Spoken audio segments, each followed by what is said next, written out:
Kadam sir, हे जे आहे याच्याविषयी आम्हाला थोडी माहिती सांगा ना. कसं आहे हे प्रोजेक्ट? आम्ही नवीनच पाहायला लागलो. या डब्यामध्ये नेमकं काय करायचं याचं तेवढं सांगा बा आम्हाला. म्हणजे आम्ही कधी बघितलं नाही हे डब्यामध्ये काय, विद्यार्थ्यांना याचा काय संबंध येतो, याच्याशी काय केलं तुम्ही ते सांगा. मी गणिताच्या सामान्य गणित असतं त्याच्यावर काही प्रश्न काढले. अच्छा अच्छा अच्छा अच्छा. जसे की वर्तुळाचे क्षेत्रफळ, त्रिकोणाचे क्षेत्रफळ, काही सूत्र आहेत. अच्छा. वर्तुळाचे अंशात्मक माप, लघुकोणाचे माप, काटकोणाचे माप किती असते, असे जनरल असे प्रश्न काढले. बरं. वर्गात येऊन कोणत्याही विद्यार्थ्याला उभं करतो. बरं. आणि एक चिठ्ठी उचलायला लावतो. बरं. आणि ते प्रश्नाचे उत्तर देतात. आणि या चिठ्ठीमध्ये काय लिहिलेलं असतं?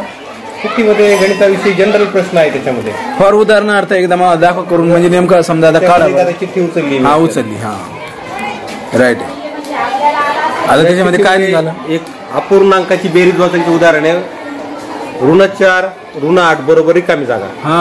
Right right. म्हणजे याचं उत्तर विद्यार्थ्यांनी तोंडी सांगायचे. अच्छा अच्छा अच्छा अच्छा. मग तोंडी म्हणजे असा अभ्यास करून घेता तुम्ही, होमवर्क आहे ना? कौशल्यपूर्ण वाटतं जरा आहे ना. त्रिकोणाचे क्षेत्रफळ आहे. त्रिकोणाचे क्षेत्रफळ अशा प्रकारचे. एक मिनिट. त्रिकोणाचे क्षेत्रफळ. मग ते आता हे उत्तर विद्यार्थ्यांनी सांगायचं का?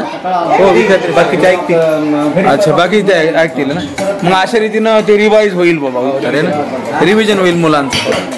अच्छा अच्छा. म्हणजे प्रत्येक शाळेमध्ये मी हे पहिल्या वेळेस हे तो आपल्या शाळेमध्ये बघायला लागलो याची सिस्टीम आहे ना.